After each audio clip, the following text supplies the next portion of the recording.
আসসালামু আলাইকুম, স্বাগতম জানাচ্ছি মোবাইল রিভিউয়ের নতুন আরেকটি পর্বে। আজকে আমরা Xiaomi rebrand Poco M3 mobile নিয়ে আলোচনা করব। দেখবো এত কী কী ফিচার রয়েছে, কী কী সুযোগ সুবিধা থাকবে এবং এই বাজেটের মধ্যে মোবাইল ফোনটি গেমিংয়ের জন্য কতটুকু প্রস্তুত বা হেভি ইউজের জন্য কতটুকু প্রস্তুত। Xiaomi Poco M3 মোবাইল ফোনটির প্রাইস হলো 17,000 টাকা প্রায়। এই প্রাইস রেঞ্জের মধ্যে মোবাইল ফোনটি কেমন হবে, আমাদের কেনা উচিত হবে কি না, এই বিষয়ে বিস্তারিত আজকের ভিডিওতে পেয়ে যাবেন। তাহলে চলুন ভিডিও শুরু করি। প্রথমেই ফোনটির কিছু হাইলাইট বিষয় সম্পর্কে জেনে নিব।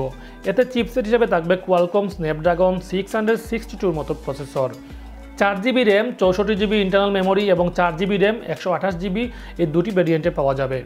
ডিসপ্লেতে থাকবে 6.5 ইঞ্চির একটি full HD dot drop display.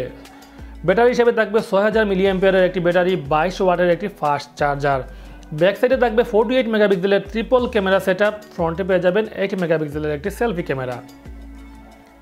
এছাড়াও সাইড মাউন্টেড ফিঙ্গারপ্রিন্ট সেন্সর ও ফেস আনলক সুবিধা তো থাকছেই। Poco M3 ডিজাইন সম্পর্কে যদি বলি তাহলে এটি প্লাস্টিকের বিল্ড, ব্যাক সাইডে ম্যাট ফিনিশিং ডিজাইন অনেকটাই আকর্ষণীয়। ব্যাক সাইডে ক্যামেরার পাশে বেশ বড় আকারে লেখা আছে পোকোর নাম। প্লাস্টিকের বিল্ড যেহেতু সেক্ষেত্রে একটি ব্যাক কভার ইউজের পরামর্শ রইল। ফোনটির ডান দিকে পাওয়ার ও ভলিউম বাটন, পাওয়ার বাটনে যুক্ত করা হয়েছে ফিঙ্গারপ্রিন্ট সেন্সর। বাম দিকে থাকছে সিম স্ট্রেজ, যেখানে দুটি সিমের পাশাপাশি একটি মেমোরি কার্ড ইউজ করতে পারবেন।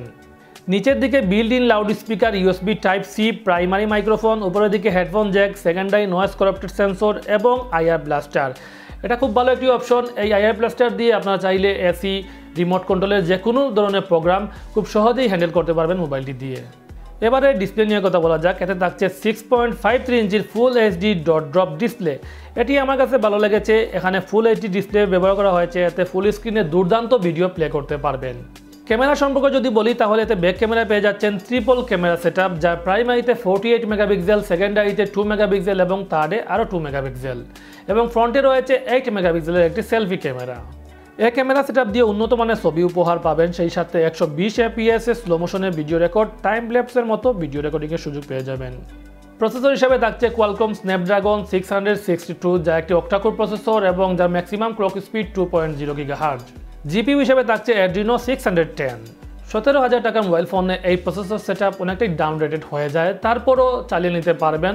বিশেষ করে PUBG খেলতে পারবেন আলট্রা ফ্রেম রেটে, ফ্রি ফায়ার খেলতে পারবেন অনায়াসেই। তারপরও যারা গেমিংয়ের জন্য মোবাইল ফোনটি কিনতে যাচ্ছেন, আসলে গেমিংয়ের জন্য তেমন সুবিধা হবে না।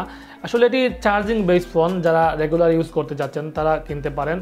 গেমিং যারা টুকটাক গেমিং করতে যাচ্ছেন, 1 ঘন্টা 2 ঘন্টা অথবা 3 ঘন্টা খেলতে যাচ্ছেন দিনে, কিন্তু যারা গেমিংয়ের জন্যই আসলে টার্গেট করে মোবাইল ফোন কিনতে যাচ্ছেন, প্রতিনিয়ত গেম খেলবেন, তারা না কেনাই উত্তম। ফোনটি মূলত দুটি ভেরিয়েন্টে পাওয়া যাবে, 4GB RAM, 128GB internal memory, 4GB RAM আবার 64GB ইন্টারনাল মেমোরি। এতে পেয়ে যাচ্ছেন 6000 মিলিঅ্যাম্পিয়ারের মতো একটি বিশাল ব্যাটারি, সেই সাথে এটি চার্জ করার জন্য পেয়ে যাবেন 22.5 ওয়াটের একটি ফাস্ট চার্জার। আসলে ব্যাটারি সার্ভিস নিয়ে তেমন কোনো চিন্তার কারণ নেই। যারা ব্যাটারি কেন্দ্রিক মোবাইল ফোনটি কিনতে যাচ্ছেন, চার্জের জন্য একটু বেশি সময় ইউজ করবেন, তারা এটি কিনতে পারেন এবং এটি চার্জ হতে প্রায় 2 থেকে 2.5 ঘন্টা সময় নেবে। মোটামুটি চার্জিং ব্যাকআপ 1 দিন থেকে 1.5 দিন পর্যন্ত চালিয়ে নিতে পারবেন এবং যারা টুকিটাকি ইউজ করেন তারা 2 দিন অনায়াসেই চালিয়ে নিতে পারবেন। তো ভিউয়ার্স, এতক্ষণ আমরা মোবাইল ফোনটির ফিচার সম্পর্কে জানলাম। তো মোবাইল ফোনটি আসলে কাদের জন্য তৈরি করা হয়েছে, কারা কিনলে মোবাইল ফোনটি বেস্ট সার্ভিস পাবেন। তো যারা গেমিংকে টার্গেট করে মোবাইল ফোনটি কিনতে যাচ্ছেন তাদের বলবো এই মোবাইল ফোন দিয়ে আসলে তেমন গেমিং সার্ভিস পাবেন না। তবে যারা হেভি ইউজ করতে যাচ্ছেন, অন্যান্য যে কার্যক্রমগুলো সারতে যাচ্ছেন, তারা এটি কিনতে পারেন। গেমিংয়ের জন্য অন্য কোনো বেস্ট অপশন খুঁজে নিতে পারেন। তবে টুকিটাকি গেমিং 3 ঘন্টা 4 ঘন্টা খেলতে পারবেন, প্রতিদিন কোনো সমস্যা হবে না আশা করি। কিন্তু যারা গেমিং কেন্দ্র করে গেমিং ফোন কিনতে যাচ্ছেন বা ইউটিউবে গেমিং লাইভ স্ট্রিম দেখাবেন, আপনার গেমিং ফোনই প্রয়োজন, তাদের বলবো অন্য কোনো একটি অপশন খুঁজে নিন। এটি আসলে ব্যাটারি লাইফের জন্য উন্নত একটি ফোন। Xiaomiর যে রিব্র্যান্ড বলেন বা Xiaomiর ফোনগুলো ব্যাটারির দিকে অনেকটা নজর দেয়, আর ঠিক তেমনি Pocoর এই ফোনটিতেও ব্যাটারির দিক দিয়ে নজর দিয়েছে। তো সেক্ষেত্রে যারা ব্যাটারি সার্ভিসের জন্য মোবাইল ফোন কিনতে যাচ্ছেন তাদের জন্য বেস্ট একটি অপশন হবে এই মোবাইল ফোনটি। তো ভিউয়ার্স, আশা করি বুঝতে পেরেছেন। যদি আমার এই ভিডিওটি আপনাদের ভালো লেগে থাকে তাহলে অবশ্যই চ্যানেলটি সাবস্ক্রাইব করবেন, লাইক কমেন্ট করে পাশে থাকবেন। সবাই ভালো থাকুন, সুস্থ থাকুন, এই প্রত্যাশা শেষ করছি। আল্লাহ হাফেজ।